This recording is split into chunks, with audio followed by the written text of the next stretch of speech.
Assalamualaikum, kembali lagi di Nek Art Channel. Hari ini kita masak risol mayo ekonomis, kulit lentur, anti sobek dan anti bocor.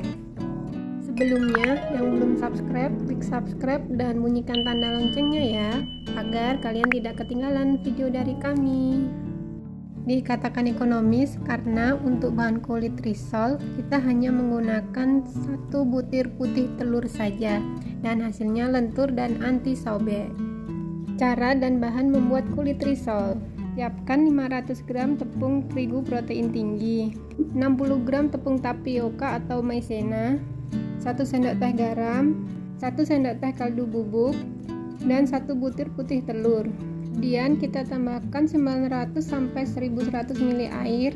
Kita aduk-aduk, kita masukkan air secara bertahap dan aduk sampai benar-benar halus. Kemudian tambahkan 60 ml minyak sayur. Kita aduk hingga benar-benar halus dan minyak tidak mengendap di bawah.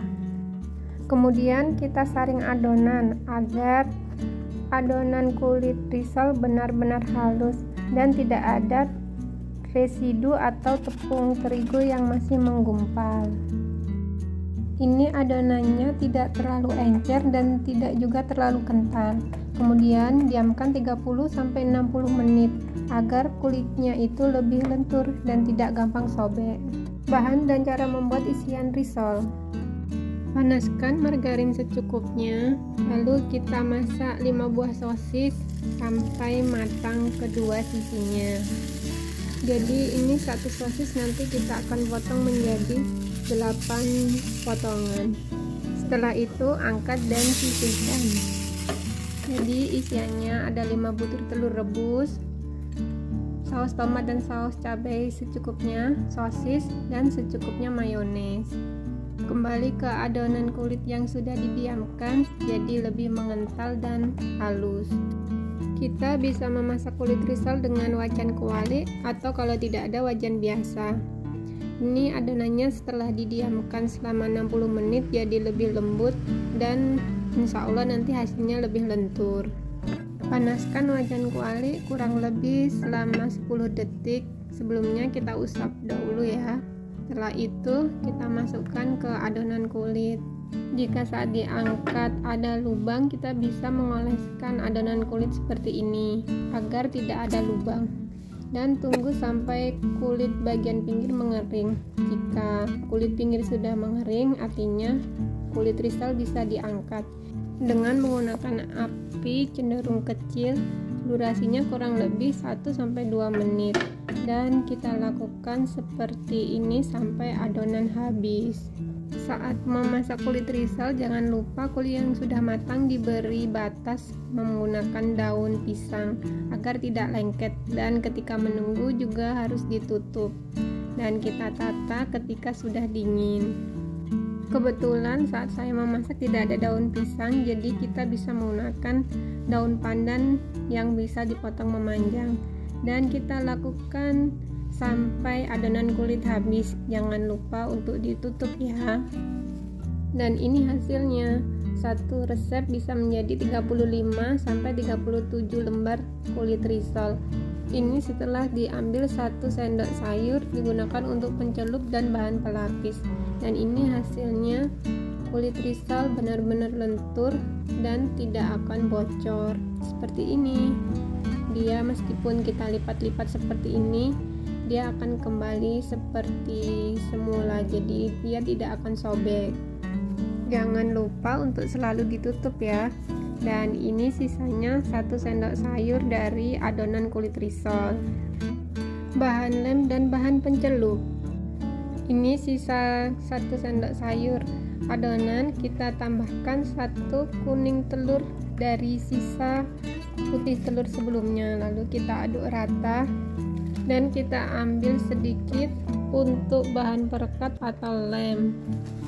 Dan untuk bahan pencelup bisa ditambahkan 30-50 ml air. Kemudian aduk rata dan sisihkan. Dan kemudian bahan taburan. Untuk bahan taburan sebenarnya hanya menggunakan tepung roti, hanya saja biasa kita beli tepung roti agak kasar. Nah, ini kita jadikan agak lembut. bisa menggunakan kita tumbuk, atau lebih cepat kita bisa chopper sampai kulit roti halus. Ini saya contohkan, kalau tidak punya chopper kita bisa menggunakan ulekan sampai tepung roti halus dan bisa kita gunakan untuk menjadi taburan kulit risol. Bahan sudah siap, mulai mengisi isian risol. Kita ambil 1 lembar kulit risol, bagian yang halus kita taruh di dalam dan yang kasar kita taruh untuk di luar. Kemudian tambahkan 1 sendok makan maizena dan 1 telur dan sosis, kemudian saus. Lalu kita lipat seperti di video, dan terakhir jangan lupa kita olesi lem yang sudah kita buat sebelumnya dan kita lipat. Begini hasilnya. Jadi untuk yang di luar itu kulit yang kasar agar tepung panir nanti menempel dengan sempurna. Dan kita lakukan seperti itu sampai kulit risol habis dan isian juga habis. Jadi ini satu resep dengan diameter 20 cm menghasilkan 35 sampai 37 risol, dan ini hasilnya setelah kita isi. Jadi jangan lupa untuk kulit bagian luar itu yang kasar, sedangkan yang di dalam itu yang halus. Dan sebelum kita taburi dengan kulit risol, biasanya ketika kita menumpuk-numpuk juga ada yang sobek atau kita mengisinya terlalu banyak.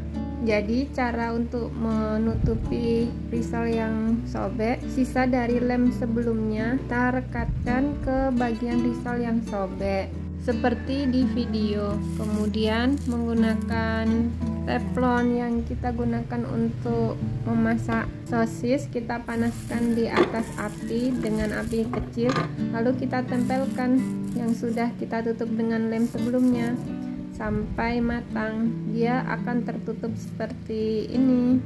Jadi ini dari 37 risol ada yang sobek, punya saya 2 karena tertumpuk-tumpuk saat menata isian sebelumnya. Jadi sebaiknya saat menata jangan ditumpuk ya risolnya. Dan ini kita lakukan sampai tertutup dengan sempurna, baru kita taburi dengan tepung panir. Setelah tidak ada yang bocor, baru kita celupkan ke dalam adonan celupan yang sudah kita buat sebelumnya. Lalu kita taburi dengan tepung panir secara merata. Dan kita lakukan sampai semua risol terlapisi dengan tepung panir sampai selesai. Dan ini hasilnya risol yang sudah ditaburi dengan tepung roti. Dan agar tidak bocor dan tidak rawan rontok, sebaiknya diamkan risol di dalam kulkas kurang lebih 5-6 jam atau semalaman. Jadi sore kita simpan di kulkas, pagi bisa digoreng. Jika kita masukkan freezer, kurang lebih 45-1 jam baru digoreng. Dan ini risol yang sudah saya simpan di kulkas semalaman.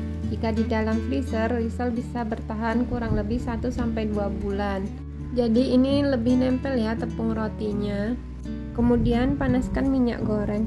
Goreng api sedang 2-3 menit saja. Dibalik 1 kali saja agar tidak menyerap banyak minyak. Jadi 1,5 menit balik risol dan 1,5 menit goreng lagi. Warna sudah kuning keemasan, lalu kita angkat dan tiriskan. Jadi menggoreng risol itu tidak boleh lama-lama, karena jika terlalu lama mayonesnya jadi rawan hilang dan habis terserap minyak. Karena sudah tahu kan mayones terbuat dari bahan apa. Dan goreng sisanya sampai selesai. Saat meniriskan, susun vertikal karena risol cenderung berminyak. Jika sudah dingin, bungkus risol sesuai selera. Itu sebabnya tepung panir kita giling sampai halus, karena kita menggoreng risol tidak boleh lama-lama, hanya 3 menit saja. Dan ini hasilnya, bisa buat ide jualan puasa nanti atau takjil waktu Ramadan. Dan ini mayonesnya masih banyak ya, jadi gorengnya nggak boleh lama-lama. Dan semoga bermanfaat. Assalamualaikum warahmatullahi wabarakatuh.